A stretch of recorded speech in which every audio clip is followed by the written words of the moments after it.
नमस्कार, आप देख रहे हैं न्यूज 21। में हूं आपके साथ अंशप्रीत कौर। मॉर्निंग बुलेटिन में आपका बहुत बहुत स्वागत। बारां जिले के मांगरोल कस्बे की श्री राम बस्ती में राष्ट्रीय संवेदन सेवक संघ का संचालन रविवार को आयोजित किया गया। यह कार्यक्रम शाम 5 बजे माता बब्रहाणी मंदिर परिसर के जयघोष के साथ शुरू हुआ। यह संचलन इटावा रोड से मोती कुआं होते हुए काजिया टोडी, आजाद चौक और फिर मिश्रा टोडी होकर मुख्य बाजार तक पहुंचा और अंततः आदर्श विद्या मंदिर में समाप्त हुआ। कस्बे के विभिन्न स्थानों पर पथ संचलन का स्वागत पुष्प वर्षा और स्वागत द्वार से किया गया। कई स्थानों पर रंगोली सजाई गई और महिलाओं ने इसका स्वागत किया। बारां से हरीश शर्मा की रिपोर्ट।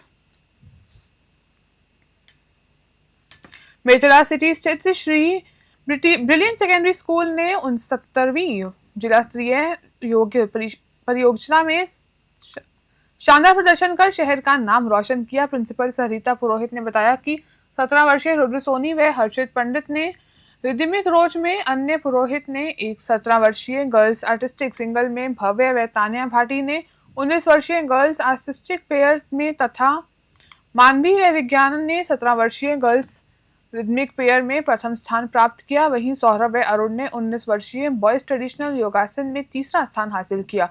विजेता खिलाड़ियों का स्वागत चारभुजा मंदिर के सामने साफा पहनाकर व मिठाई खिलाकर किया गया। इन खिलाड़ियों से नागौर जिले की टीम बनाकर राज्य स्तरीय प्रतियोगिता में भाग लिया जाएगा। मेचरा सिटी से सुशील दिवाकर की रिपोर्ट।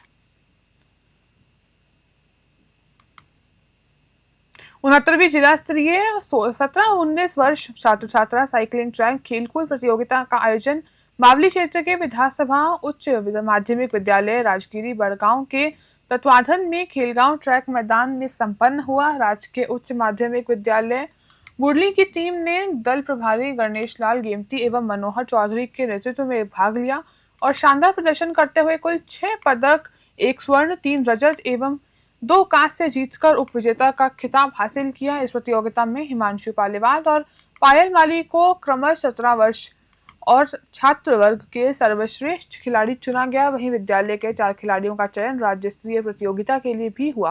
बावली से मनीष दाधीच की रिपोर्ट। उदयपुर जिले के मावली उपखंड मुख्यालय पर रविवार को राष्ट्रीय स्वयंसेवक संघ की शताब्दी वर्षगांठ के उपलक्ष्य में नगर में भव्य पथ संचलन आयोजित किया गया। संचलन लावला चौक से प्रारंभ होकर विभिन्न मार्गों से होते हुए मुख्य चौराहे से राजकीय उच्च माध्यमिक विद्यालय परिसर तक पहुंचा। पूरे मार्ग में समाजजनों ने भव्य भगवान ध्वज पर पुष्प वर्षा कर स्वयंसेवकों का स्वागत किया। घोष वादन की धुन पर स्वयंसेवकों ने अनुशासित पंक्तियों में कदम से कदम मिलाकर आगे बढ़ते हुए संघ ने के अनुशासन और संस्कृति का प्रदर्शन किया। मावली से मनीष दाधीच की रिपोर्ट।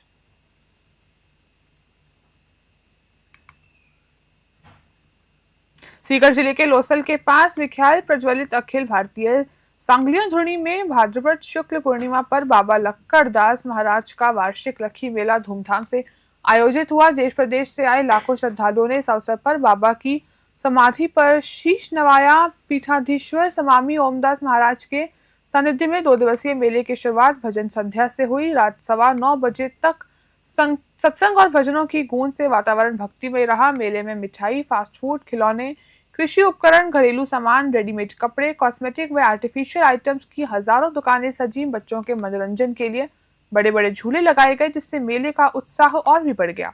संध्या को आयोजित विशाल भजन संध्या में भजन गायक ओम प्रकाश जाना सहित कई कलाकारों ने प्रस्तुतियां दी। सीकर से दुर्गा सिंह कुमावत की रिपोर्ट।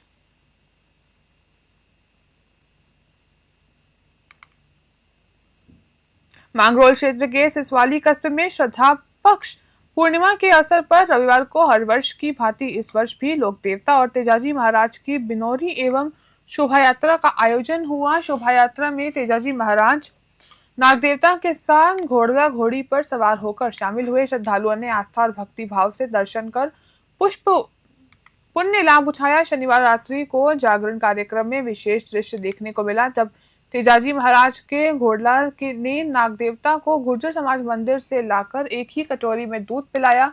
यह अद्भुत दृश्य देखकर श्रद्धालु भाव विभोर हो उठे। मांगरोल से राकेश शर्मा की रिपोर्ट। जालौर जिले के बागोड़ा उपखंड में जवाई नदी के प्रवाह क्षेत्र से प्रभावित इलाकों का जिला कलेक्टर डॉक्टर प्रदीप के गावड़े एवं पुलिस अधीक्षक शैलेंद्र सिंह इंद्रौलिया ने दौरा किया। इस दौरान उपखंड प्रशासन द्वारा नदी के कैचमेंट क्षेत्र का एरियल सर्वे भी किया गया। उपखंड अधिकारी भीममाल मोहित कासनिया ने बताया कि नदी प्रवाह से प्रभावित होने की संभावना को देखते हुए क्षेत्र के कुछ घरों को खाली कराया गया है। वहीं टेडोला के दामन, दादला, धुंधड़िया एवं आसपास के गांवों के लिए वैकल्पिक मार्गों की मरम्मत कर यातायात सुचारू किया गया है। नदी के प्रवाह को नियंत्रित करने के लिए प्रशासन ने पाल बनाकर सुरक्षा व्यवस्था की है ताकि आमजन के आने जाने की रक्षा की जा सके। बागौड़ा से रामाराम सोलंकी की रिपोर्ट। श्री विजयनगर क्षेत्र से बड़ी खबर सामने आई है। घग्गर नदी का पानी लगातार बढ़ने और बांध टूटने की घटनाओं से आक्रोशित किसानों ने रविवार को अनूपगढ़ सूरतगढ़ स्टेट हाईवे 94 को जाम कर दिया है। किसानों ने प्रशासन से मांग की कि घग्गर के अतिरिक्त पानी को तुरंत अनूपगढ़ शाखा में डाला जाए ताकि गांवों और खेतों को डूबने से बचाया जा सके। काफी देर तक जाम रहने के बाद प्रशासनिक अधिकारियों की समझाइश के बाद सड़क यातायात सुचारू हुआ। इस दौरान सिंचाई विभाग के अधिकारी भी मौके पर पहुंचे और स्थिति का जायजा लेकर समस्या का जल्द समाधान कराने का आश्वासन दिया है। श्री विजयनगर से जयकिशन की रिपोर्ट।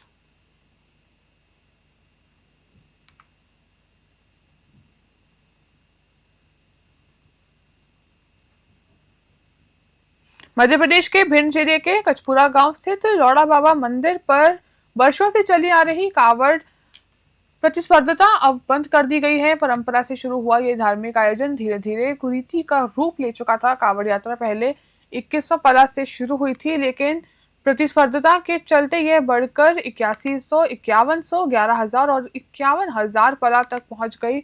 अनुमान है कि अब इस पर 30 से 40 लाख रुपए तक खर्च हो चुके हैं। हर बार 700 से 800 लोगों की भागीदारी और आर्थिक सामाजिक ऊर्जा की बर्बादी पर बुद्धिजीवियों और समाजसेवियों ने सवाल खड़े किए। हरिगिरी महाराज के मार्गदर्शन में 7 सितंबर को लौड़ा बाबा परिसर में महापंचायत आयोजित हुई। इस पंचायत में क्षेत्रीय संतों, समाजसेवियों और पंच पटेलों ने सामूहिक निर्णय लेते हुए इस कावड़ प्रतिस्पर्धता को प्रतिबंधित किया है। धौलपुर से संजय कसाना की स्पेशल रिपोर्ट।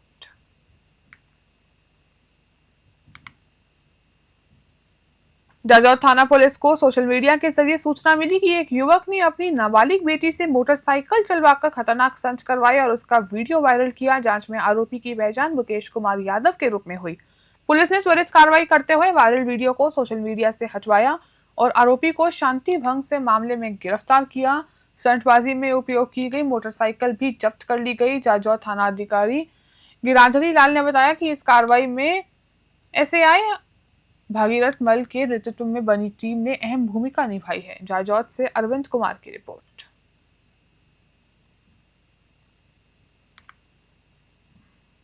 खरसाना पुलिस ने 2 लुटेरों को गिरफ्तार किया है, जबकि एक आरोपी अभी भी फरार है। ये वारदात उस समय हुई जब आइसक्रीम बेचने वाला टेम्पो ले जा रहा था। आरोपियों ने उसके साथ मारपीट की और मोबाइल फोन में 4000 रुपए लूटकर फरार हो गए थे।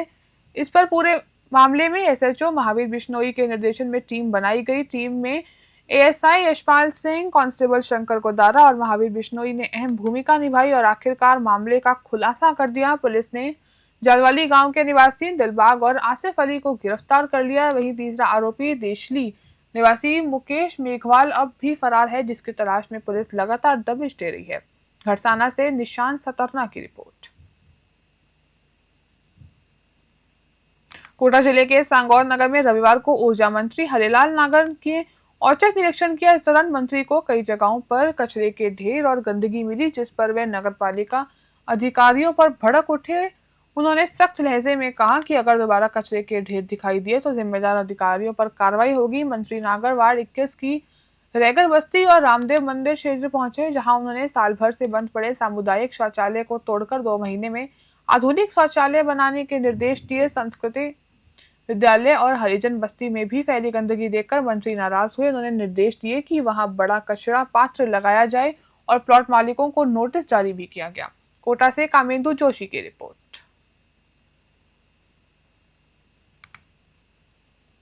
सोजत क्षेत्र के गचनाई डैम के ऊपरी गांव में बारिश हर साल आफत बनाकर आती है। इस बार भी नदी के तेज बहाव के कारण 15 दिन से सेकेंडरी स्कूल के बच्चे स्कूल नहीं जा पाए, वहीं मरीजों को भी भारी परेशानी उठानी पड़ रही है। बारदों की घाटी, ऊपर लाखों का खेत, सांझ मगरा और बजरी का डोल गांव इस समस्या से प्रभावित हैं। गांवों को जोड़ने वाला रास्तों पर पुलिया ना बनने से बच्चों की पढ़ाई और ग्रामीणों की रोजमर्रा की जिंदगी प्रभावित हो रही है। ग्रामीणों का कहना है कि वे कई बार पुलिया निर्माण की मांग उठा चुके हैं, लेकिन अब तक कोई ठोस कार्रवाई नहीं हुई है। पाली से ललित तिवारी की रिपोर्ट।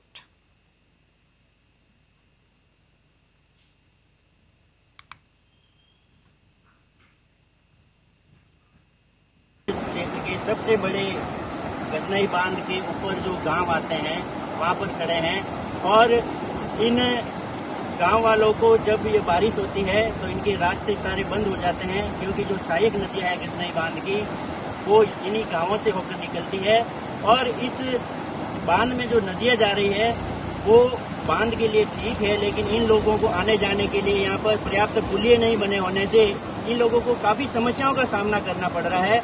तो हम अब इन ग्रामीणों से ही पता करते हैं कि इनको किन किन समस्याओं का सामना करना पड़ता है। आपका नाम? मेरा नाम विक्रम सिंह है। आपका गांव?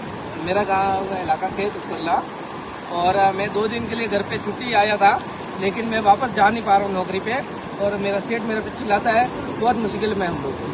नहीं तो आपको यहाँ पर कितना समय हो गया कि ये रास्ता बंद पड़ा है? रास्ता बंद पड़ा है, 6 दिन हो गए हम लोग को यहाँ पे आके, लेकिन 10-15 दिन से हम लोग, हमारे बच्चे गाँव से स्कूल नहीं जा पा रहे हैं। अच्छा, हाँ तो आप बताइए, आपका क्या नाम है? 5-6 दिन से इधर ही है, अब आज का निकलने का वक्त इधर है। आपका क्या नाम है? बाबू सिंह नाम है मेरा, और मैं भी यहीं का रहने वाला हूँ, और वहाँ बहुत समस्या होती है आने जाने की, और बच्चे लोग तो कम से कम आज 20 दिन से छुट्टी पे। अच्छा, तो ये बारिश होने के 15 दिन हो गए हैं, 15-20 दिन से बच्चे स्कूल नहीं जा पा रहे हैं। आपके गांव में कहाँ तक स्कूल है? 12वीं तक स्कूल है, लेकिन बच्चे लोग 20 दिन हो गए स्कूल नहीं नहीं, वो जो स्कूल है 12वीं तक वो गजनई में है, लेकिन आपके प्रॉपर गांव में स्कूल कहाँ तक है? और 8वीं तक स्कूल है। अच्छा, 8वीं तक के बाद में जो बच्चे 9, 10 और 11, 12 में जो पढ़ रहे हैं, क्या वो विद्यालय नहीं पहुंच पा रहे हैं? 20 दिन से वो घर पे ही है, 20 दिन हो गया, रास्ता बिल्कुल बंद है। अच्छा, आना जाना कुछ भी नहीं होता है, यहाँ बाइक निकलती है, टिकट कुछ भी नहीं निकलता है। हाँ, तो आप सुन सकते हैं इन ग्रामीणों की व्यथा है कि इनके बच्चे आज 15 से 20 दिन हो गए हैं कि जब से बारिश शुरू हुई है तब से लेकर अभी तक इनके बच्चे विद्यालय शिक्षा ग्रहण करने के लिए नहीं जा पा रहे हैं। इसकी मेन वजह है कि यहाँ पर पुलिया नहीं होना, जबकि यहाँ से आधा किलोमीटर की दूरी पर सतरंगिया नदी है, वहाँ पर भी पहले यही समस्या थी। तो कुछ वर्षों पूर्व वहाँ पर एक पुलिया बनाया गया जिससे आवागमन होने लगा है, लेकिन उससे आधा किलोमीटर पर ही वापस नदी का प्रवाह होता है। वहाँ पर पुलिया नहीं होने से यहाँ पर कम से कम 3 से 4 गांव हैं, वहाँ के लोग प्रभावित हैं। और अभी आपके सामने एक पिकअप गाड़ी यहाँ जो खड़ी थी, उसमें एक महिला को डिलीवरी हुई, वो 5 दिन से हॉस्पिटल में डिलीवरी होने के बाद वहाँ से छुट्टी दे दी गई, लेकिन पानी बहने के कारण वो अपने गांव घर नहीं पहुँच पाई और कम से कम 5 दिन तक वो अन्य अपने किसी परिजन के वहाँ पर उसको रहना पड़ा। और जब आज पानी का दबाव थोड़ा कम हुआ तो एक कार से भी कार नहीं गुजर सकती है, तो यहाँ का एक स्थानीय व्यक्ति जो पिकअप से उसको उसके घर तक लेकर के गया है। तो ऐसी कई समस्याएं इनके सामने हैं। अब हम बात करेंगे आगे ग्रामीण और हैं उनसे कि और क्या क्या समस्याएं पैदा हो रही है ज्यादा बारिश होने से ये नदी आने से। हम लोग बहुत परेशान हैं, दूसरे आने जाने के सामान वामान लेने के लिए बहुत दुखी है, और बच्चे लोग तो 15 दिन से स्कूल ही नहीं जा पा रहे हैं। और बाकी भी 5 दिन से वो डिलीवरी थी, वो अभी आज लेके गए हैं, थोड़ा पानी हल्का होने के बाद में लेके गए थे। अभी इतना दिनों से पानी ज़्यादा बह रहा था, कोई जा ही नहीं पा रहा था, बड़ी मुश्किल से जाते हैं आते हैं, और बहुत समस्या है हमारे गाँव में। तो आपकी स्थानीय यहाँ के जो नेता है, जो MLA है, जो MP है, आप उनसे क्या दरख्वास्त लगाना चाहते हैं, क्या सुविधा चाहते हैं जिससे कि आपको कोई समस्या ना हो? यही अनुरोध करते हैं कि हमारे यहाँ पर एक पुलिया का निर्माण होना चाहिए। अच्छा, ये यहाँ पर पुलिया की सभी ये मांग कर रहे हैं। अभी आपने ये भी बताया कि इनको बीमारी लाचारी इससे तो परेशान है ही है, वहीं पर इनको राशन पानी के लिए भी 15-15, 20-20 दिन इंतजार करना पड़ता है। और जब किसी के घर पर राशन पानी की कमी होती है तो आसपास के लोगों से मांगकर अपना गुजारा निकालना पड़ रहा है। ये बहुत ही भारी समस्या यहाँ की है। और ये जो नदी है, नदी का जो प्रवाह है वो नदी बहुत ही सुखड़ी हुई है, तो यहाँ का जल प्रवाह काफी तेज होता है। इस तेज होने से बच्चे तो यहाँ से बिल्कुल निकलना बिल्कुल नामुमकिन है। वहीं पर अब ये बता रहे हैं कि आज से 2 दिन पहले तो इस पानी का प्रवाह इतना था कि कोई भी व्यक्ति नहीं निकल पा रहा था, और 2 व्हीलर तो निकलना बिल्कुल असंभव सा है। तो इनकी समस्याएं जो है वो आपके समक्ष बताई गई है। अब आपके सामने ग्रामीण और हैं, वो भी आपसे कुछ कहना चाहेंगे। सर, मेरा कहना यही है कि हमारे कोई भी चीज की इतनी तकलीफ पड़ रही है कि यहाँ से नहीं तो निकल पा रहा है, नहीं कुछ नहीं है। बच्चे आज 20 दिन हो गया, नहीं तो स्कूल जा पा रहा है, नहीं हम भी सामान के लिए भी दुकान में आ पा रहे हैं। हमारी ऐसी परिस्थिति है, हमारे को कोई भी तकलीफ हो रही है ना, इतनी खतरनाक है कि आप पूछो मत। हमारे बहुत है, एमएलए एमपी है, कोई है, शोभा चौहान है, बार बार आते हैं वोटों के लिए, कहीं भी आते हैं, देख के चले जाते हैं, लेकिन हमारी कोई व्यवस्था अभी नहीं। ग्रामीणों ने बताया कि जब भी चुनाव होते हैं तो यहाँ पर नेता पहले आते हैं। अपने वोट मांगने के लिए यहाँ पर लोग लुभावने वादे करके जाते हैं, और फिर भी फिर 5 वर्ष इधर मुड़ कर नहीं देखते हैं, और ये समस्या से आज भी जूझ रहे हैं। तो मैं अपनी न्यूज 21 टीम से ये संदेश पहुंचाना चाहूंगा उन नेताओं को कि इस और भी अपना ध्यान दें कि ये लोग परेशानी हो, नन्हे मुन्ने बच्चे अपने स्कूल तक पहुंच सके। और मेरा क्या मैं ललित तिवारी, पाली से। राजधानी जयपुर के करबला स्थित हज हाउस में फ्री फिजियोथेरेपी मेडिकल कैंप का आयोजन किया गया। यह कैंप जेएनयू हॉस्पिटल और जयपुर फिजियोथेरेपिस्ट नेटवर्क के तत्वाधान में हुआ। फिजियोथेरेपिस्ट डॉक्टर मोहम्मद रफीक और डॉक्टर एमटी राहान ने बताया कि यह कैंप का मुख्य उद्देश्य लोगों को स्वस्थ जीवन शैली अपनाने और फिजियोथेरेपी के फायदों के बारे में बताने में और जागरूक करने में था। कार्यक्रम में मुख्य अतिथि के रूप में राजस्थान खेल प्रकोष्ठ के प्रदेश अध्यक्ष एवं पूर्व राज्य मंत्री अमीन पठान और सीनियर आईपीएस शरद चौधरी मौजूद रहे। कैंप के दौरान शरीर के विभिन्न व्यायाम, सही मुद्राओं का महत्व, दर्द से बचाव और दैनिक कार्यों में बरती जाने वाली सावधानियों पर चर्चा की गई। जयपुर से आलम खान की रिपोर्ट। आज प्रोग्राम का विषय था वर्ल्ड फिजियोथेरेपी डे आज था, तो आज डॉक्टर रेहान के टीम ने पूरे ने आज हज हाउस में वर्ल्ड फिजियोथेरेपी का एक पूरा कैंप आयोजित किया, जिसमें अल्हम्दुलिल्लाह तकरीबन 222 लोगों ने अपना ट्रीटमेंट करवाया। डॉक्टर्स की टीम में 7 लोग, डॉक्टर आवेश, डॉक्टर जैफा और सारे लोग जो हैं डॉक्टर्स की टीम जो है उसमें रही, और तकरीबन 222 लोगों ने ट्रीटमेंट लिया। और मेन चीज़ है फिजियोथेरेपी का मकसद ये होता है कि हमारी बॉडी में जो वर्ल्ड फिजियोथेरेपी डे पे जेएनयू की मदद से और जेपीएन जो कि जयपुर फिजियोथेरेपिस्ट नेटवर्क जो कि हमारी फिजियोथेरेपिस्ट नेटवर्क है, उनकी अंतर्गत हम लोगों ने ये फिजियोथेरेपी कैंप आयोजन किया और ये काफ़ी सक्सेसफुल रहा। यहाँ के लोगों ने हमारा काफ़ी योगदान दिया, काफ़ी अच्छे से जो है हम लोगों ने उनको ट्रीटमेंट किया, काफ़ी सेटिस्फाई वो लोग हुए। काफ़ी अच्छा रहा ये प्रोग्राम और मैं यही मैसेज देना चाहता हूँ। झालावाड़ जिले के चौमेला कस्बे में राष्ट्रीय स्वयं सेवक संघ के शताब्दी वर्ष पूरे होने के अवसर पर रविवार को भव्य पंथ संचलन निकाला गया। आदर्श विद्या मंदिर चौमेला से प्रारंभ होकर नगर के मुख्य मार्गों से होता हुआ ये संचलन पुणे विद्यालय परिसर में संपन्न हुआ। संचलन के पहले मुख्य खंड कार्यवाहक रितेश निगम ने स्वयं सेवकों को संघ के गति एवं लक्ष्य के अनुसार अनुशासन पूर्वक चलने के निर्देश दिए। इस अवसर पर जिला प्रचारक नरसिंह सिंह और कार्यवाहक कृष्ण गोपाल भी मौजूद रहे। उन्हेल नागेश्वर से गोवर्धन सिंह की रिपोर्ट।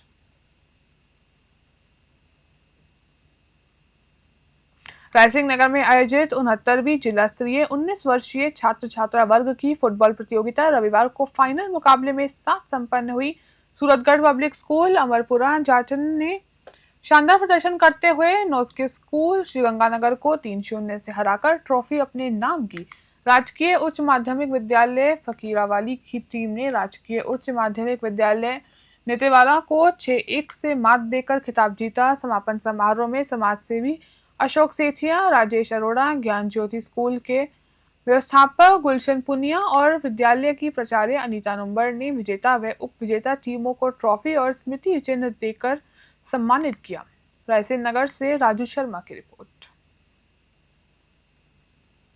राज्य कटारे चैंपियनशिप 2025 में Dayawati secondary school Sojat road के बच्चों ने शानदार प्रदर्शन कर जिले का नाम रोशन किया। 3 गोल्ड और 1 कांस्य पदक जीतकर बच्चों ने प्रतियोगिता में अपनी श्रेष्ठता साबित की। पाली में शौर्य खेल प्रशिक्षण संस्थान की ओर से combat karate association of India के तत्वाधान में आयोजित इस राजकीय स्तरीय चैंपियनशिप में विद्यालय के विद्यार्थियों ने उत्कृष्ट प्रदर्शन किया। छात्राओं गुनगुन और सिमरन तथा छात्र राजवीर भाट ने गोल्ड पदक जीता। वहीं छात्र राजवीर बारूपाल ने कांस्य पदक पर कब्जा जमाया। पाली से ललित तिवारी की रिपोर्ट। हनुमानगढ़ और चूरू जिले के संयुक्त मेजबानी में आयुक्त राज्य स्तरीय योग सेमिनार का संचालन कॉलेज चेयरमैन डॉक्टर अनीत सागवान, प्रिंसिपल महफूज खान और प्रदीप पाक की देखभाल में किया गया। इस अवसर पर राजस्थानी नृत्य और नन्हे मुन्ने बच्चों की शानदार प्रस्तुतियों ने दर्शकों का मन मोह लिया। योग क्षेत्र में जबरासर से कविता और टीम और हनुमानगढ़ से हेमलता की टीम ने बेहतरीन प्रदर्शन कर समा बांध दिया। सेमिनार में मुख्य अतिथि के तौर पर doctor Rajendra, doctor Sangar, Shrikant Sharma, doctor BL Kumawat, योगाचार्य रामावक्ता यादव, योगी रमरस और विजयलक्ष्मी कंवर ने शिरकत की और योग के महत्व पर विस्तार से प्रकाश डाला। नोहर से सेठी कोदारा की रिपोर्ट।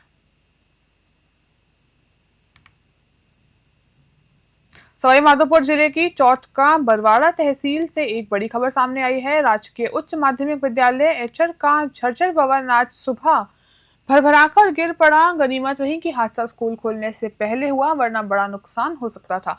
शिक्षा विभाग ने इस भवन को जर्जर घोषित कर दिया था और जमींदोज करने के लिए आदेश दिए थे, लेकिन समय रहते कार्रवाई नहीं की गई। स्थानीय लोगों का कहना है कि विभाग की यह लापरवाही किसी बड़ी त्रासदी को जन्म दे सकती है। प्रधानाचार्य कविता अवस्थी ने बताया कि उन्होंने समय रहते विभाग को पत्राचार कर जर्जर भवन की जानकारी दी थी। आदेश भी जारी हुए, लेकिन कार्रवाई से पहले ही यह हादसा हो गया। सवाईमाधोपुर से राकेश चौधरी की ग्राउंड रिपोर्ट। एचेर राजकीय उच्च माध्यमिक विद्यालय एचेर की जो बरामदा है, पुरानी जो बिल्डिंग है, वो अभी ढही है, जिसके अंतर्गत बहुत बड़ा हादसा होता था, लेकिन बच्चे नहीं आए। उससे पहले बिल्डिंग ढह गई और बच्चे और स्टाफ सुरक्षित रहा। मैं प्रशासन से मांग करता हूं कि आप इस बिल्डिंग को अभी इसी समय हटवाएं और दूसरी बिल्डिंग बनवाएं, जिससे बच्चों का भविष्य सुरक्षित रहे, भी सुरक्षित रहे। कविता अवस्थी, प्रधानाचार्य एचेर विद्यालय से। हमारे 10 कमरे क्षतिग्रस्त थे। हमने बिल्डिंग के ऊपर लिखवा भी रखा है, जर्जर भवन है, असुरक्षित भवन है। 10 कमरे जर्जर थे और इनको जमींदोज करने के आदेश भी शनिवार को पारित हो गए, लेकिन उससे पहले ही हम कुछ करवाते। और ये रात को, अभी सुबह के टाइम, तड़के सुबह 5 साढ़े 5 बजे एकदम से बिल्डिंग गिरी है, बिल्कुल भरभरा के। गाँव वालों ने आके देखा है तो काफ़ी बरामदा कमरे क्षतिग्रस्त हो चुके हैं। ये तो भगवान की बहुत कृपा रही हमारे ऊपर कि स्कूल चालू नहीं था। भंडारी से पापड़दा का बसाना नदी में स्थित गंगाधर धज्जी आश्रम की 26वीं भव्य पदयात्रा 6 सितंबर 2025 को भक्ति भाव और उत्सव के वातावरण में रवाना हुई। आतिशबाजी और बैंड बाजी के साथ यात्रा को भंडारेज के भद्रेश्वर महादेव मंदिर से संत अवतार दास जी महाराज ने ध्वज पूजन के साथ पदयात्रा को रवाना किया। यात्रा शुरू होकर कस्बे के विभिन्न मार्गों से होती हुई गंगाधर दाजी के विभिन्न आश्रमों में दर्शन करते हुए भगलाई, भगलाव, जयसिंहपुरा, रामसिंहपुरा, नांगल चांपा, छारेड़ा, आलूदा से पपड़दा पहुंचकर दोपहर के विश्राम के बाद सैकड़ों ध्वजवाहकों के साथ पदयात्रा अंत में बसाना नदी स्थित गंगाधर धाजी आश्रम सुबह 5 बजे पहुंची। यात्रा में श्रद्धालुओं ने चाय और नाश्ते